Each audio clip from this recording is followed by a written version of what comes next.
एक आदमी ने एक बहुत ही खूबसूरत लड़की से शादी की। शादी के बाद दोनों की जिंदगी बहुत प्यार से गुजर रही थी। वह उसे बहुत चाहता था और उसकी खूबसूरती की हमेशा तारीफ किया करता था।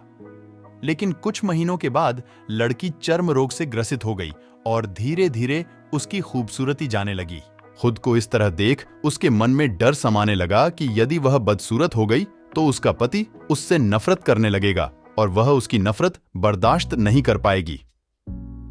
इस बीच एक दिन पति को किसी काम से शहर से बाहर जाना पड़ा। काम खत्म कर जब वह घर वापस लौट रहा था, उसका एक्सीडेंट हो गया।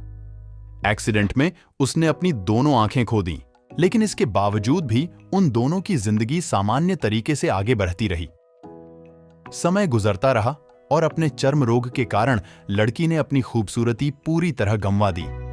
वह बदसूरत हो गई, लेकिन अंधे पति को इस बारे में कुछ भी पता नहीं था, इसलिए इसका उनके खुशहाल विवाहित जीवन पर कोई प्रभाव नहीं पड़ा। वह उसे उसी तरह प्यार करता रहा। एक दिन उस लड़की की मौत हो गई।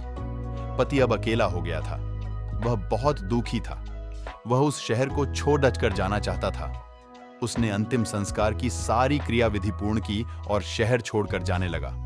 तभी एक आदमी ने पीछे से उसे पुकारा और पास आकर कहा, अब तुम बिना सहारे के अकेले कैसे चल पाओगे? इतने साल तो तुम्हारी पत्नी तुम्हारी मदद किया करती थी।